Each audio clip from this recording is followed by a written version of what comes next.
Después de la Guerra del Chaco, el general Buch y otros patriotas habían regresado al país con un profundo sentimiento nacionalista, que principalmente derivó en la nacionalización de los hidrocarburos y la creación de YPFB. Nadie dijo que las cosas iban a ser fáciles, pero tomando en cuenta las nacionalizaciones de otros países, YPFB comenzó un crecimiento sostenido.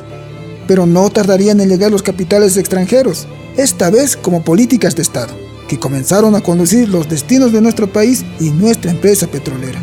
La revolución del 52 trajo consigo la agenda inconclusa que dejó el nacionalismo de Bush, pero paradójicamente, nuestros hidrocarburos fueron sacrificados para sustentar esa revolución. A falta de una empresa que fue expulsada 20 años atrás, en 1955 entrarían 15 nuevas empresas para explorar y explotar nuestros recursos, entre ellas la Gulf Oil Company. Pero un hombre surgiría para hacer frente a todos estos atropellos: Marcelo Quiroga Santa Cruz.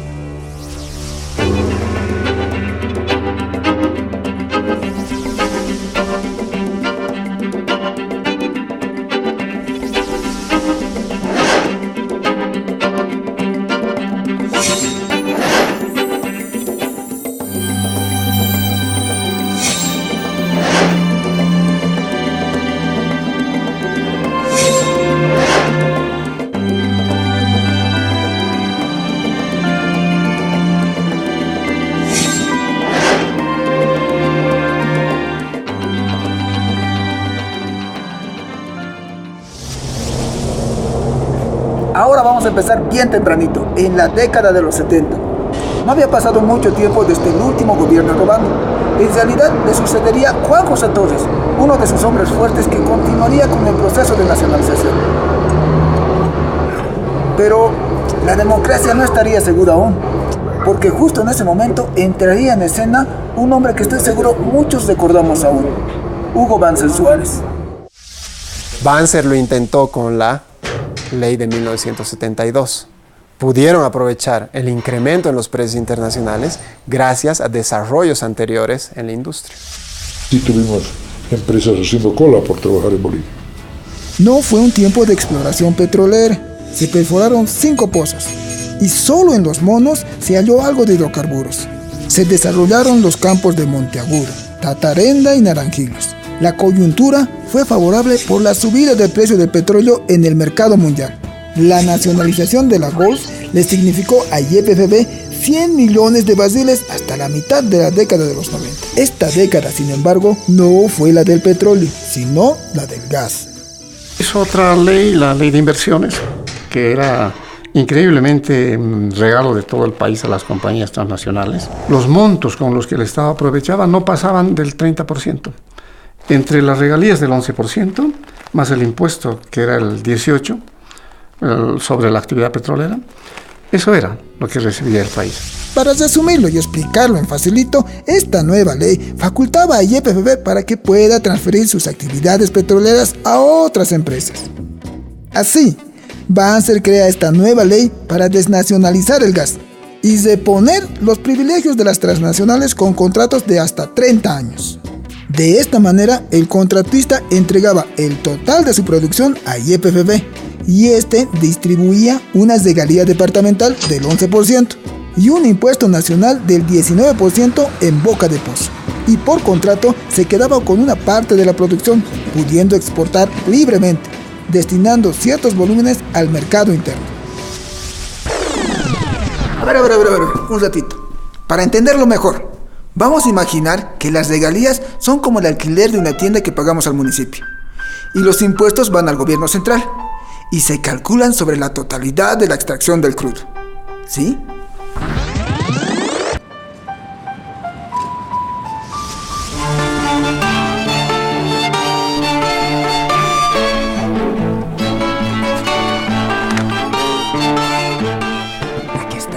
Aquí está.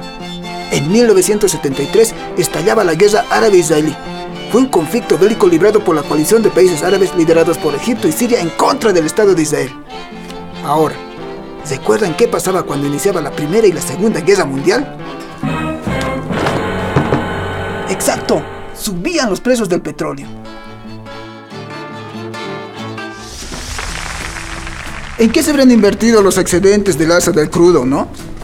¿En algo bueno? ¿En algo malo? La verdad, yo no sé de economía, inversión y esas cosas. Pero aquí sucedió algo muy interesante. Yo lo entiendo más o menos así. Vamos a imaginar que este duro coco es la tierra.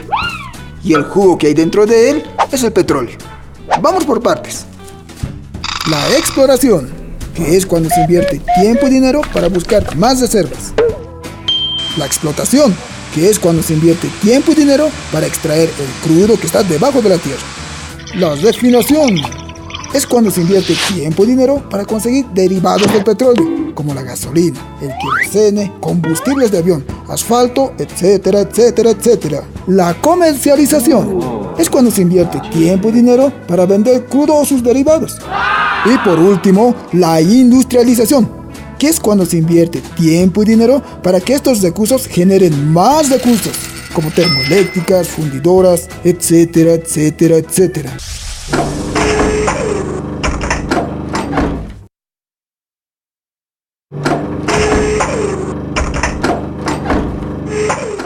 Pero volvamos con nuestra pregunta del día. ¿A qué rubro cree usted que se debe dedicar más tiempo y dinero? A. Exploración.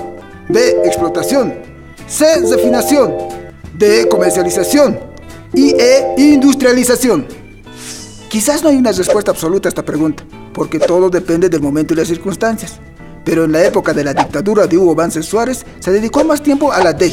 Comercialización, con la venta del gas a la Argentina. Y se firma el contrato de venta de gas al Brasil.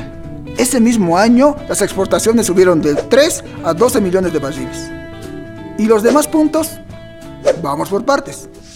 Industrialización. Con ese dinero se construyeron principalmente oleoductos y complejos refineros dedicados a la exportación. A la par se construyeron plantas envasadoras de gas licuado en Oruro y El Alto.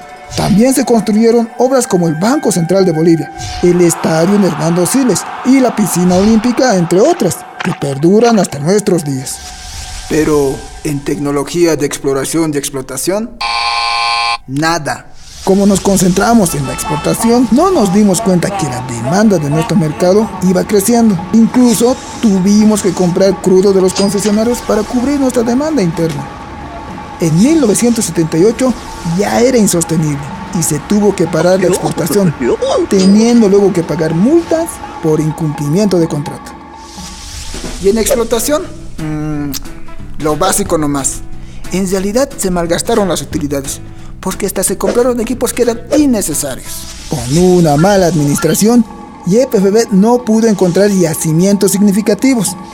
Solo la Gulf había encontrado nuevos campos como la Enconada, Palometas, Montecristo, Palacios, Cambaití, Caigua, El Espino, Vuelta Grande, Espejo y Río Seco. Asimismo, se desarrollaron los campos de La Peña, Santa Cruz y El Palmar. La década de los 80 fue un tiempo muy difícil para Bolivia y YPFB. Pese al superávit en la economía mundial, al general García Meza parece que no le importaban los hidrocarburos, porque él mismo se encargó que la economía boliviana se mueva con algo más de $600 millones basados en el tráfico de cocaína. Y YPFB no estaba exenta de esas prácticas. ¡Orden! Chicos, ¿esto es de verdad? Arriba nomás había sido. En el año 1955, el último año de gobierno de Víctor Paz Estenssoro, hay una gran inflación. Esa gran inflación, luego hay elecciones por primera vez con voto universal, unas elecciones donde gana con abrumadora mayoría Hernán Siles Suazo, generó una decisión en el MNR, donde hubo un bloque, de oposición al MNR, el bloque más de izquierda, sindicalista, y un bloque que se llamó bloque reestructurador, que eran los que apoyaban a Siles Suazo. Entonces a Siles le toca esa... Debe ser unos pocos presidentes que tuvo 2 hiperinflaciones en su vida, ¿no? En distintos mandatos. Se coluden intereses de las transnacionales con los bancos acreedores de los países de América Latina. Y de esa manera, los países de América Latina, y en el caso de Bolivia, van a ingresar indudablemente a este juego y van a entregar los activos con la finalidad de pagar la deuda externa. La crisis de la deuda malamente administrada por la UDP tuvo un impacto negativo en YPFB, obligando a la empresa estatal a vender carburantes a precios inferiores a sus costos y, por otra parte, suprimir los precios especiales que existían en frontera para que los precios de los productos fueran uniformes en todo el país. Esto fomentó el contrabando hacia los países vecinos. Usted desea poner una panadería, ¿no es cierto? Y para poner la panadería usted necesita invertir. Cuando usted no tiene la propiedad del pan, lo que hace es entregar el pan al gobierno. Y el gobierno le vende el pan por usted. Entonces ahí queda clara cuál es la diferencia entre tener y no tener la propiedad. Si el gobierno le paga por el pan producido, un contrato de operación. Si el gobierno le devuelve una parte de la producción, es un contrato de producción compartida. Y si usted puede vender su pan sin el gobierno, ese es un contrato de concesión o lo que llaman un contrato de joint venture. En los hidrocarburos pasa exactamente lo mismo, solamente que en la etapa de exploración el riesgo viene por que una empresa puede perforar y puede o no puede encontrar petróleo o gas natural. Si el gobierno le devuelve ese dinero, entonces el riesgo queda en el gobierno, porque la empresa perfora, gasta y el gobierno le paga el costo del gasto. Si la empresa es la que, digamos, perfora y no encuentra, el riesgo queda en la empresa. La inflación, el desborde social y una creciente oposición forzaron la salida del presidente Hernán Siles Suazo, obligando a elecciones de un nuevo presidente, y esta vez, desde una investidura declaradamente liberal, Víctor Paz Estenssoro. O tenemos el valor moral, con su secuela de sacrificios, para plantear de modo radical una nueva política, o sencillamente, con gran dolor para todos, Bolivia se nos muere. Con esta frase lapidaria, el mono, como lo conocía mi padre, lanzó una serie de medidas económicas que se conocieron como el Decreto 21060. Ahora, lo poco que yo entiendo de ese decreto es que buscaba parar la hiperinflación, pero abría nuestro mercado a capitales extranjeros. Se quitó la subvención al precio del petróleo y la inflación se paró. Ahora, ¿qué sigue a continuación? Viene otro modelo, otra vez de apertura al mercado mundial de capitales, para ver si a través de esa ayuda se puede reconsiderar una economía un poco más halagüeña en nuestro territorio, ¿no? En mediados de los 80, con la 21060, con las políticas que casualmente implementó, en este caso, Víctor Paz Estenssoro, ¿no? con Goñi como ministro, que es básicamente la reducción del Estado. Lo que el nacionalismo revolucionario lo hizo por las armas, cancelar el modelo liberal del 52, ahora el regreso otra vez a la presencia del capital extranjero en nuestro país. Eso es claro. El 2160 marca un hito de cambio de dirección en el manejo de los intereses de Bolivia.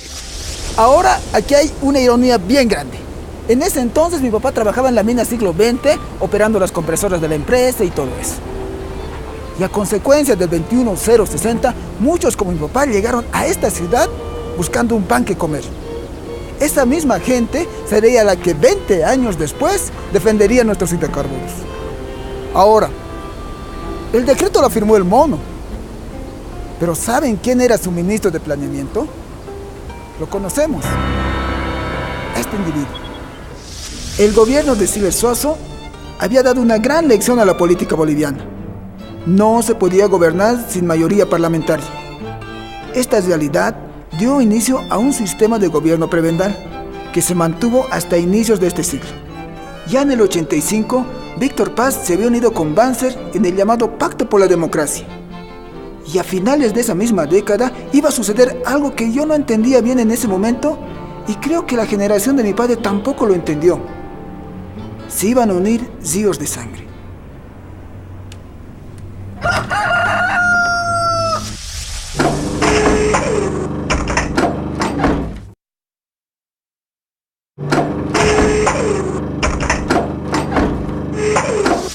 pudieron aprovechar el incremento en los precios internacionales. Se coluden intereses de las transnacionales con los bancos acreedores de los países de América Latina. La empresa perfora, gasta y el gobierno le paga el costo del gasto. El 2160 marca un hito de cambio de dirección en el manejo de los intereses de Bolivia. Bolivia le debía a la Argentina un poco más de 800 millones de dólares. Así que el gallo, como le decía mi papá, hizo un convenio con el presidente argentino Menem para venderle gas a precios menores y de esa manera ir pagando la deuda. Otra vez YPFB se sacrificaría para pagar las deudas del Estado. Con respecto a nuestra legislación, el gallo promulgó una nueva ley de hidrocarburos, la 1194, que en pocas palabras otorgaba a YPFB más participación en esta cadena productiva. Pero otorgaba más garantías a las inversiones extranjeras. Bolivia ponía el petróleo y el gas y la empresa ponía la inversión para sacar ese petróleo y gas de la tierra. Entonces, para lograr eso se crea lo que llama la capitalización, que es acciones, se vuelven socios. Este paquete accionario eventualmente iba a desaparecer porque el Estado iba a transferir sus acciones al sector privado, porque se vinculó todo este proceso con la reforma al sistema de pensiones. 2 años antes de asumir la presidencia, este señor, Gonzalo Sánchez de Lozada, ya tenía claro lo que tenía que hacer. Goni sentó las bases de la apertura neoliberal más salvaje al capital privado transnacional y a la transformación económica del país, a través de la capitalización de las empresas estatales. Imagínense, calificándolas como ineficientes y deficitarias. El 21 de marzo de 1994, Sánchez de Lozada sanciona la Ley de Capitalización número 1544 y posteriormente crea el Ministerio de Capitalización para encaminar el proceso en las empresas estratégicas del Estado. El objetivo era la búsqueda de una empresa transnacional que invirtiera capitales equivalentes al valor en libros o de mercado de la empresa estratégica estatal, bajo la lógica de que tales capitales se inviertan en la misma empresa. YPFB fue descuartizada en varias empresas, al tiempo que se desvinculaba totalmente de la cadena de hidrocarburos, entregando sus capacidades de exploración, producción y exportación a capitales privados extranjeros. Con la finalidad de privatizar YPFB, el gobierno de Sánchez de Lozada proyectó un plan al que llamó Triángulo Energético. Así, se planteó la capitalización de YPFB, que consistía en el traspaso de los bienes de la estatal a manos de las transnacionales, a cambio de simples promesas de inversión. Una segunda política fue la modificación de la ley de hidrocarburos, para transferir legalmente la propiedad de los hidrocarburos a manos de las transnacionales y eliminar la participación de YPFB de cualquier emprendimiento en el sector. Sin embargo, la reforma más lesiva a los intereses de Bolivia fue la reducción de los impuestos para las transnacionales de un 50% al 18%. Las empresas Chaco, Andina y Transredes se habían atribuido prácticamente todas las atribuciones de YPFB. Ya como empresa residual, solo le quedaba manejar las unidades de refinación, distribución y comercialización. Solo los activos de YPFB se calculaban por un valor de 800 millones de dólares, pero su valor legal era de 1.031 millones de dólares. Ahora, los partidos de oposición, como el MIR, UCS y Condepa, le daban un valor de 2.000 millones de dólares. Paradójicamente, ese mismo año, YPFB cumplía 60 años. Felicidades, YPFB. Ni los mayores bancos públicos, ni los grandes... Es interesante la fórmula de las transnacionales para operar en este tipo de casos. En la Argentina había estallado el cacerolazo en contra de las medidas económicas instauradas por Saúl Menem. Igualito estaba pasando allá. Habían capitalizado varias empresas del Estado a precios de gallina muerta.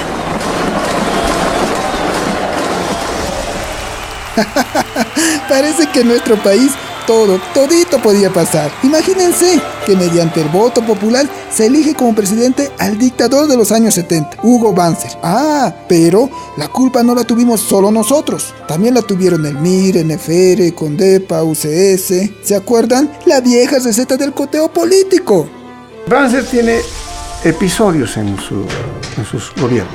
Primero es dictador y aprovecha el gasoducto hacia el Brasil y la exportación hacia la Argentina. Pero después ya no es gobierno, hasta que se lo elige en apariencia democrática y vuelve a negociar. Para el periodo en que Banzer entra de nuevo al gobierno han pasado tantos años, el Estado ha olvidado sus compromisos o los ha terminado de ajustar y vuelve a negociar con la Argentina y vuelve a negociar con él. Otro decreto supremo, el 24880, donde se le ordena a YPFB reordenar todos sus activos, bienes, valores, acciones y derechos de su propiedad para determinar los bienes que no utilice. Una vez realizado esto, se le insinúa a YPFB poner estos activos a la venta o como contraparte a posibles sociedades con empresas privadas. Dentro de este acuerdo se le cedieron a Petrobras algunos campos que Yacimientos ya había explorado, ¿no? Pero que no había tenido un éxito contundente. Se trataban de contratos de operación, ¿no? Donde la empresa petrolera tenía la concesión de poder perforar. Una vez en superficie, se dejaba en libertad a la empresa de comercializarlo. Los que hacían todo el trabajo de exportación bajo el control supuesto, aparente de Yacimientos eran las empresas. De esta manera, el gobierno democrático de Banzer privatizó lo que quedaba de la cadena productiva de hidrocarburos y lo que hasta en ese entonces permanecía bajo la tuición de YPFB. O sea, el llamado downstream, que abarcaba las fases de refinación, comercialización y almacenaje de la cadena productiva. El 7 de diciembre de 1999 se realiza la transferencia de las refinerías Gualberto Villarroel de Cochabamba y Guillermo Eldelberg de Santa Cruz a la empresa boliviana de refinación conformada por Petrobras de Brasil y Pérez Company de la Argentina. Como resultado de la privatización de ambas refinerías, los activos de YPFB tuvieron un decremento del 22.5%. Con este paso, se elimina definitivamente la participación de YPFB en la cadena productiva de hidrocarburos. No es bueno echarle sal a la herida ajena, y tampoco quisiera hacerlo, pero mi mamá siempre decía que todo lo que se hace en esta vida se paga. Oh, perdón, ¿qué pasa, jefe? Por este lado debes pasar. Por este lado.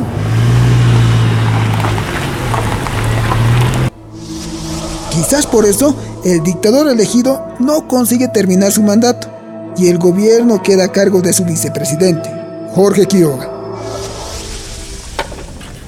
Y uno diría, con 12 meses de gobierno, ¿tendrá tiempo de hacer algo? ¿Será? Hola Jesús, ¿qué tal? Porque en el periodo de Tuto se empieza a especular, ¿no? Que el país tuviera como 52 trillones en términos norteamericanos o billones en español, metros cúbicos de gas, que hay harto. Y que ese harto significa la garantía del consumo interno y la garantía para unos 20, 30 años hacia los países periféricos. ¿Cómo aprovechar el gas a partir de esta materia prima que no es renovable, tarde o temprano se acabará, en cambiar nuestra fisonomía económica? Hacia 1995, las reservas probadas de gas boliviano eran aproximadamente de 4.2 trillones de pies cúbicos. El país había producido en 1994 572 millones de pies cúbicos día y 517 millones de pies cúbicos día en 1995. En 1996, las reservas probadas alcanzaban a 136 millones de barriles en líquido y 4 trillones de pies cúbicos en gas natural. Estoy seguro que el Goni nunca caminó por estas calles. Es por eso que no tenía ni la más remota idea de lo que los bolivianos pensábamos sobre el futuro de nuestro país. Por eso llegó con un discurso apocalíptico del mal estado de nuestra economía. Déficit fiscal, corrupción en las empresas estatales. Y con su eslogancito del sí se puede, quería vernos la cara. Pero yo les aseguro que eso nunca más iba a suceder. Los contratos de operación en el caso de Gonzalo Sánchez de Lozada no eran las mejores para el país cuando se tenía tal cantidad de gas. Eran tal vez buenas para encontrar gas, pero no eran buenas para vender gas. El exceso de reservas impulsó a las empresas a buscar mercados lejanos, el mercado de California. Recuerdo que cerca al mediodía del 10 de febrero del año 2003, mi mamá me había pedido que le acompañe al banco a retirar unos ahorritos que tenía en dólares. Pero ustedes recuerdan qué había pasado esa mañana. El GONI anunciaba su medida del impuestazo a los salarios. Es un Estado desguazado, sin empresas, sin soberanía y que no tiene recursos propios. En ese sentido, Sánchez de Lozada va a apelar al fácil expediente de aplicarle un impuesto al salario. Es un golpe a los salarios misérrimos de la gran, bueno, no de la gran, del 20% de la población económicamente activa que tiene empleo formal y que va a desarrollar lo que es el febrero negro. Para ese entonces me había comprado esta camarita, mi joyita analógica. Funciona a rollo, pero aún funciona. Y como era mi juguete favorito, la sacaba a todas partes a pasear. Y entre foto y foto llegué hasta aquí, hasta la UTOP, donde la totalidad de los policías se habían amotinado en contra del impuestazo de Gonzalo Sánchez de Lozada. El descontento social era tan grande que había llegado hasta la misma policía.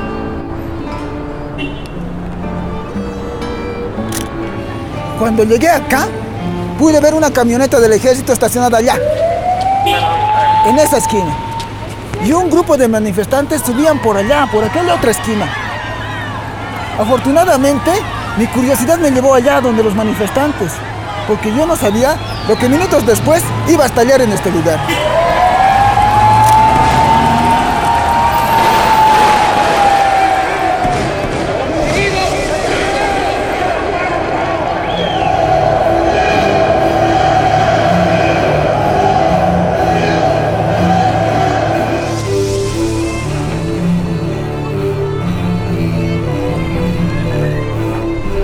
Febrero del 2003 nos había enseñado algo. Había falta de autoridad. Aquí, en una pequeña plaza en la ciudad del Alto, la gente se reunía inquieta, preocupada por saber sobre el futuro de Bolivia. Es por eso que el gobierno de ese entonces le puso estas rejas, para evitar que la gente se reúna más. Pero eso no detuvo a la gente, porque las frases de Marcelo Quiroga Santa Cruz, de Abel Iturralde se escuchaban. Gente que había defendido desde las altas esferas del gobierno nuestros recursos naturales. Esas frases se habían trasladado al pueblo. Y la gente se había dado cuenta de que debía tomar acciones para defender nuestros recursos naturales.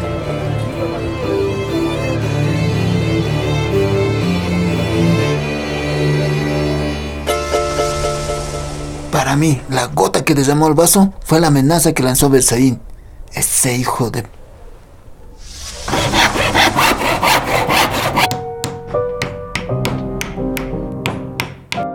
Mi hermano, que era una persona que ni siquiera veía las noticias, ese día me sorprendió cuando me dijo: Carlos, tenemos que hacer algo. Y rápidamente nos fuimos a su pequeño taller de carpintería donde hicimos estos Miguelitos. La idea era evitar que los camiones cisterna abastezcan de combustible a los tanques militares. Nuestra sorpresa fue grande cuando nos dimos cuenta que mucha gente estaba haciendo lo mismo que nosotros. Incluso habían hecho Miguelitos con clavos soldados, de pronto mucho más pro que los nuestros.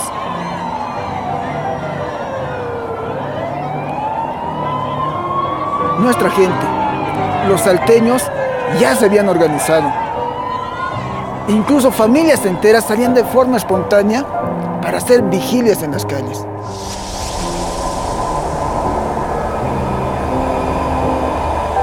Hay como primeras generaciones de esta ciudad, ¿no? Era tanta la crisis, hermano. No dejamos entrar a los milicos, nos organizamos como hermanos, como barrio. Al final de cuentas, todo se basa en lo comunitario. Y los pueblos, hermano, y las naciones originarias totalmente arrinconadas, invisibilizadas. Aquí realmente hemos sufrido, ya nos intimidaban con las balas, ¿qué íbamos a hacer?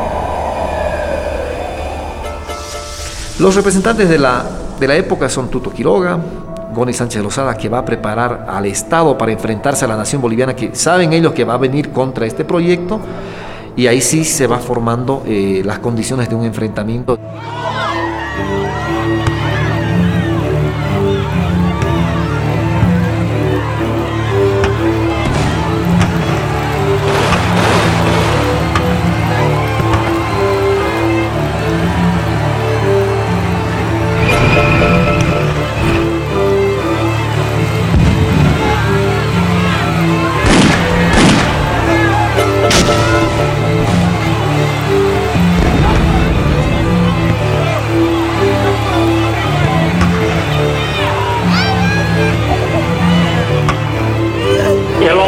Congreso Nacional resuelve aceptar la renuncia a la presidencia constitucional de la República presentada por el ciudadano Gonzalo Sánchez de Lozada.